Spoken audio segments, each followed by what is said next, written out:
Hello प्यारे दोस्तों, तो कैसे हो सभी। आई होप कि आप लोग बहुत अच्छे होंगे। तो प्यारे दोस्तों, आज की जीके जीएस क्लास में मैं आप सभी के लिए बहुत ही महत्वपूर्ण क्वेश्चन कराने वाला हूं, जो कि बायोलॉजी से संबंधित होने वाला है। आज की इस वीडियो में जीके जीएस, जी हाँ दोस्तों, बायोलॉजी से संबंधित मैं आप सभी के लिए बहुत ही महत्वपूर्ण क्वेश्चन आज की इस वीडियो में कराने वाला हूँ। तो दोस्तों, मैं आपसे एक ही रिक्वेस्ट करना चाहूंगा कि वीडियो को शुरू से लेकर के अंत जरूर देखिएगा। चैनल पर नए हैं तो चैनल को सब्सक्राइब कर लीजिए। तो चलिए आज की इस वीडियो को स्टार्ट करते हैं। प्यारे दोस्तों, आज का जो पहला नंबर क्वेश्चन है वो है, निम्नलिखित में से कौन सा मनुष्य में श्वसन वर्णक है। जी हाँ दोस्तों, निम्नलिखित में से कौन सा जो है वो मनुष्य में श्वसन वर्णक है। तो सही उत्तर हो जाएगा प्यारे दोस्तों हीमोग्लोबिन। ऑप्शन सी आपका राइट आंसर हो जाएंगे। अगले क्वेश्चन को बढ़ेंगे हम लोग। दूसरा नंबर प्रश्न आप लोग के सामने है दोस्तों, निम्नलिखित में से कौन सी ग्रंथि वृद्धि हार्मोन को स्त्राव करती है। जी हाँ दोस्तों, निम्नलिखित में से कौन सी ग्रंथि जो है वो वृद्धि हार्मोन, माफ करिएगा, हार्मोन को स्राव करती है। तो सही उत्तर हो जाएगा पिट्यूटरी ग्रंथि। जी हाँ दोस्तों, पिट्यूटरी ग्रंथि। ऑप्शन सी आपका राइट आंसर हो जाएगा। अगले क्वेश्चन को बढ़ेंगे हम लोग।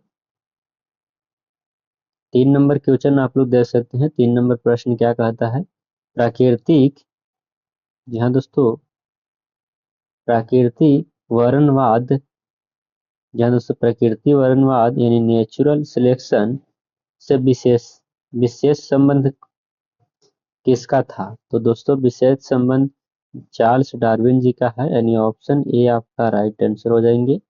अगले क्वेश्चन को पढ़ेंगे हम लोग।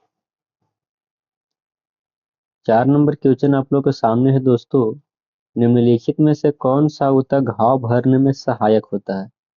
जहाँ दोस्तों निम्नलिखित में से कौन सा ऊतक जो है वो घाव को भरने में सहायता करता है।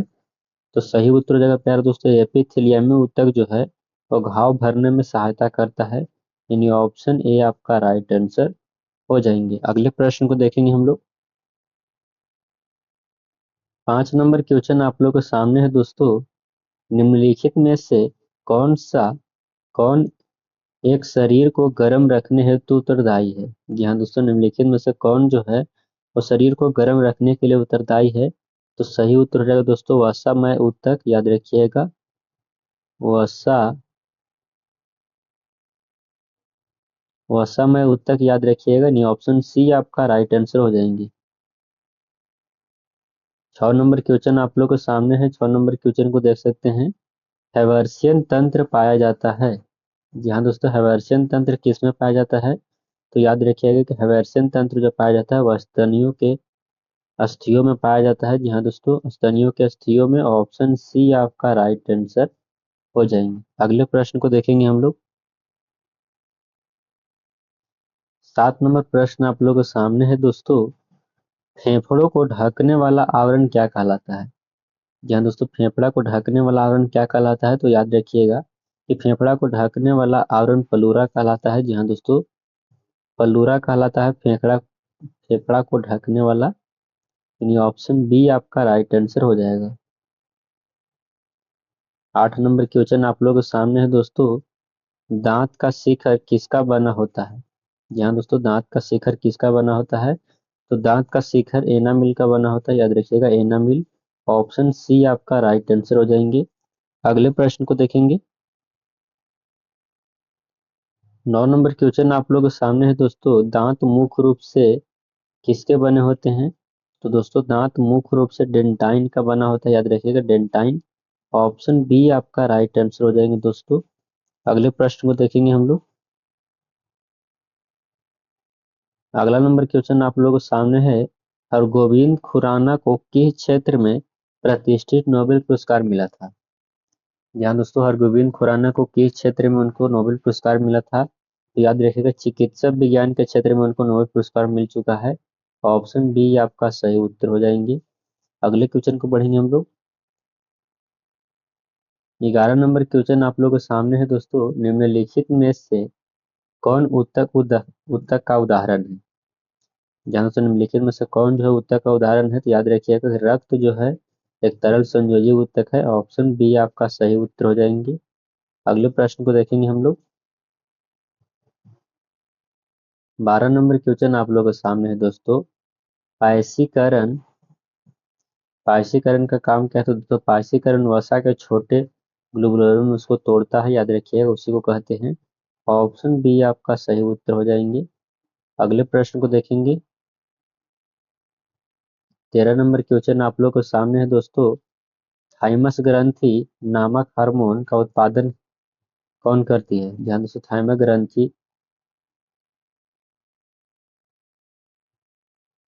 हार्मोन का उत्पादन कौन करती है? तो सही उत्तर हो जाएगा दोस्तों थाइमोसिन, यानी ऑप्शन डी आपका राइट आंसर हो जाएंगे।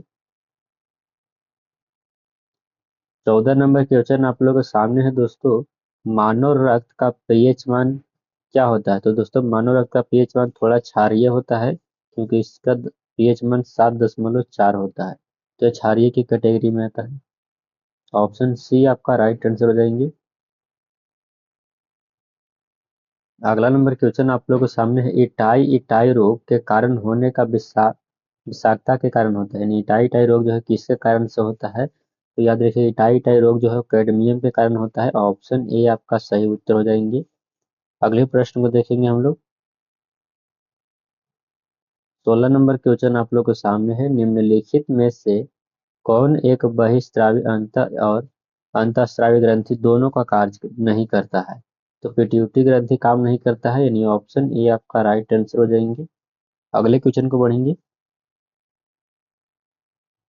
17 नंबर क्वेश्चन आप लोगों के सामने है दोस्तों। केकड़े किस संघ से संबंधित है? तो दोस्तों केकड़ा जो संबंधित है वो आर्थ्रोपोडा संघ से संबंधित है, याद रखिएगा आर्थ्रोपोडा।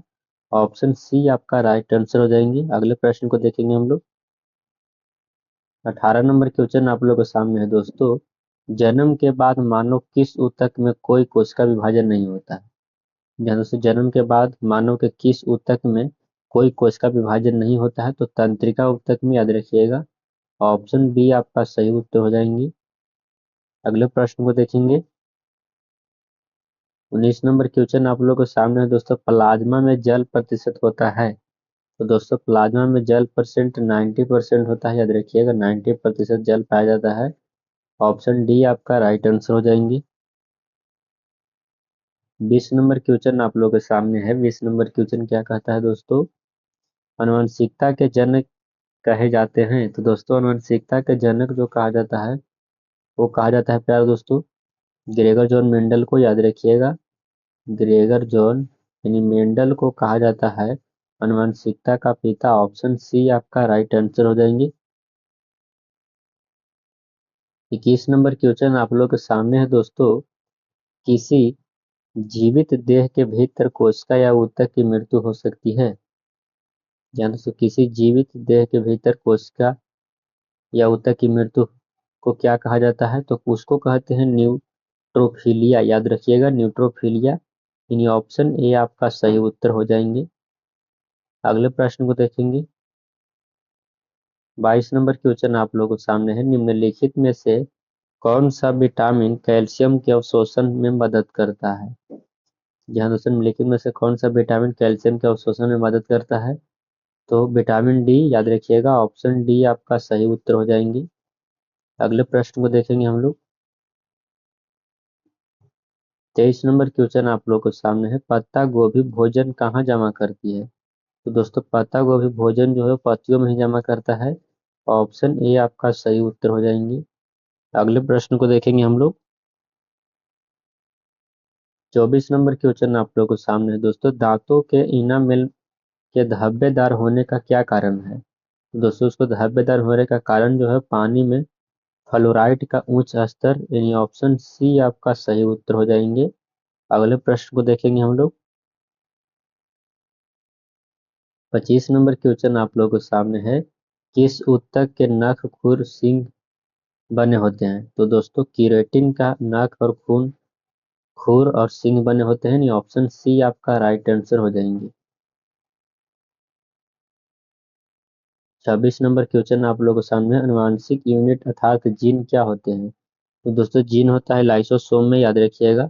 ऑप्शन सी आपका सही उत्तर हो जाएंगे। लाइसोसोम में जीन पाया जाता है। 27 नंबर क्वेश्चन आप लोगों के सामने है दोस्तों। एक वर्ण वर्णान्य पुरुष का विवाह दूसरे वर्धान्य पुरुष की समान पुत्री से हुआ तो संतानों में क्या होगा? तो दोस्तों संतानों में आधे पुत्र वर्धान हो गए, यानी ऑप्शन सी आपका राइट आंसर हो जाएगा। 28 नंबर क्वेश्चन आप लोगों के सामने है, निम्नलिखित में से किसे अनुवांशिकी का जनक कहा जाता है? ध्यान दोस्तों, निम्नलिखित में से किसे अनुवांशिकी का जनक कहा जाता है? तो मेंडल को अनुवांशिकी का जनक कहा जाता है, यानी ऑप्शन बी आपका सही उत्तर हो जाएंगे। अगले प्रश्न को देखेंगे। 29 नंबर प्रश्न आप लोग के सामने, निम्नलिखित में से कौन सा एक्सॉन में नहीं पाया जाता है? तो एक्सॉन में नहीं पाया जाता है दोस्तों, उसका नाम है एंडोप्लाज्मिक रेटिकुलम, यानी ऑप्शन ए आपका राइट आंसर हो जाएंगे। अगला नंबर प्रश्न आप लोग के सामने है दोस्तों, संकिंग माउथ और टीयरिंग टंग किसमें मौजूद होता है? तो दोस्तों वो होता है लेम्प्रेयस में, याद रखिएगा लेम्प्रेयस, ऑप्शन सी आपका राइट आंसर हो जाएंगे। तो प्यार दोस्तों, मैंने आप सभी को टॉप 30 क्वेश्चन कराए, आप लोग कमेंट करके बताइए 30 क्वेश्चन कैसा लगा, जल्दी से कमेंट करिए और वीडियो को लाइक कर दीजिए। चैनल पर नए हैं तो चैनल को सब्सक्राइब कर दीजिए, दोस्तों के पास वीडियो को शेयर जरूर कर दीजिएगा। यहाँ तक देखने के लिए आपका बहुत बहुत धन्यवाद प्यार दोस्तों। चलिए मिलते हैं अगली वीडियो में, तब तक के लिए जय हिंद प्यार साथियों।